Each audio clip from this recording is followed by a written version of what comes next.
Yo, what's going on, everybody? It is Chad here with another In the OT podcast for BetUpSportsBlog.com.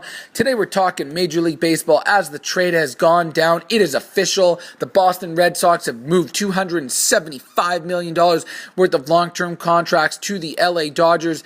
These include Adrian Gonzalez, Carl Crawford, Josh Beckett, and Nick Punto. In return, the Boston Red Sox will be receiving James Loney and a load of prospects that are considered to be very, very top end. Alan Webster, Ivan DeJesus, and a couple of players to be named later. And this trade is just fascinating because it's so rare to see this much contract and these big players moved and all picked up off waivers. I mean, so many things have to go right. A, the claim goes in. Then most of the time they can't work out a trade or the players don't waive their no trade clause. So for all that to happen, just phenomenal stuff here.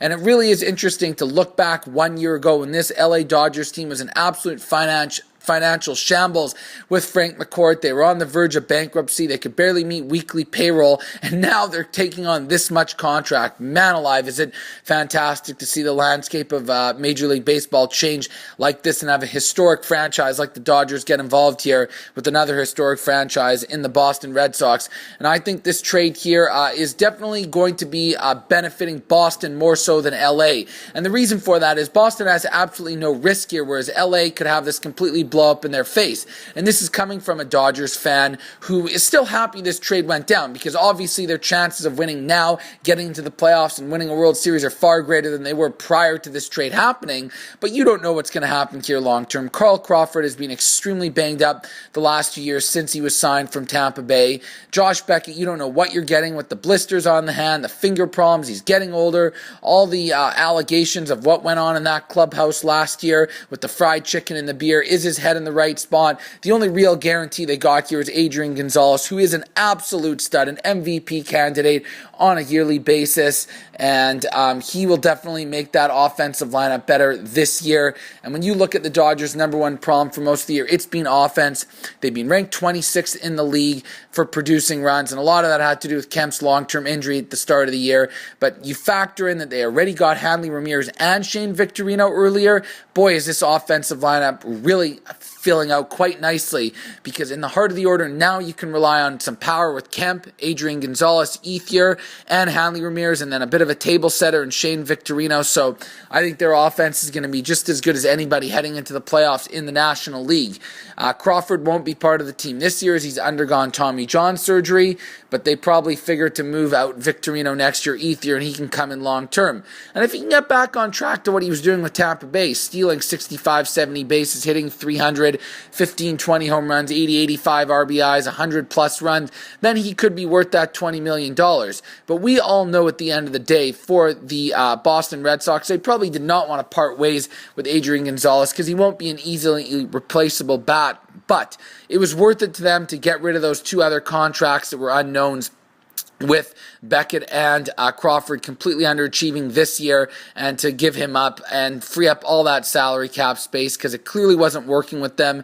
They got off to that hot start in the middle of last year. Well, they started off the year slowly, not hot start, but pretty much from June all the way till the end of August, they were the best team in baseball. They looked like they were for sure going to make the playoffs and be a World Series contender, only to have things absolutely collapse. Of course, the scapegoat is the manager, Terry Francona. He gets canned. They figure the talent's still there, bring in a Bobby Valentine, and they should be able to duplicate what they did in their best stretch of baseball last year. This year, that did not happen at all. It's quite clear there's some deep-rooted issues, chemistry problems with the Red Sox organization. Ben Cherington inherited a lot of these contracts and roster from Theo Epstein, so from his perspective, it's wiping a clean slate, getting to start from scratch here and not having to commit long-term money to these players. So I think it's a great move for Boston. This year, they're obviously done.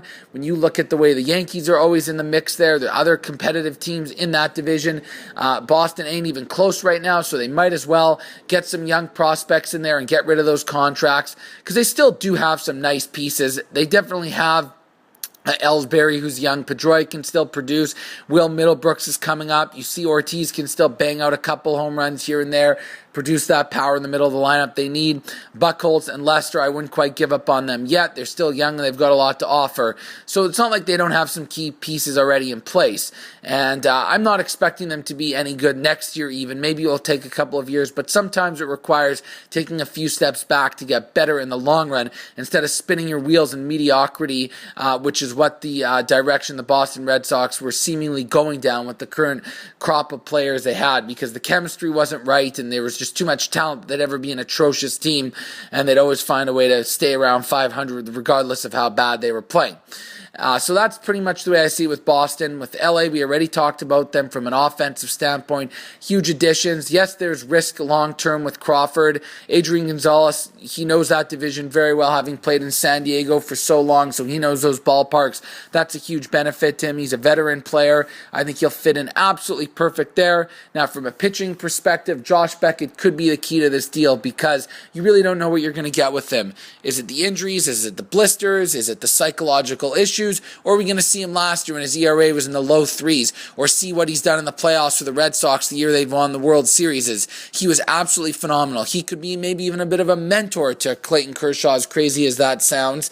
And when you look at the Dodgers' rotation heading into the postseason, should they get there, they will need a bona fide pitcher that's done it before, because are you really going to be that confident relying on Chris Capuano and Aaron Harang and Billingsley, who's up and down, and to some degree Joe Blanton as well? They really just have Kershaw right now. So Beckett could slide in there and be a solid number 2 guy, and then it forces one of those other pitchers that I just mentioned to go into the pen or be a spot starter, be a long-term relief guy. It really just helps out the overall pitching staff. So I think the Dodgers are definitely an improved team, but the question is, did they pay too much for it? If they miss the playoffs this year, it will be considered a colossal failure. If they don't do anything next year, it's going to be even more pressure mounting up on this team. And we know that it's not as simple as just let's go out there and acquire this talent and expect there to be results on the field. Sports comes down oftentimes more to chemistry, meshing, and being able to connect with one another on the team. So we can all go berserk about what's on paper, but sometimes that doesn't guarantee anything. So that's why I say the Dodgers are far more riskier, because financially they are, and also from a pressure standpoint. But being the intense Dodger fan that I am, I've always loved this team. I'll cheer them on. I'm very excited. I might even go out and buy some more Dodgers hats and paraphernalia today, because I'm absolutely stoked to see how this is going to play out, which should be an amazing last month here of baseball heading into the playoffs. Chad here with another In the OT podcast for BetUpSportsblog.com.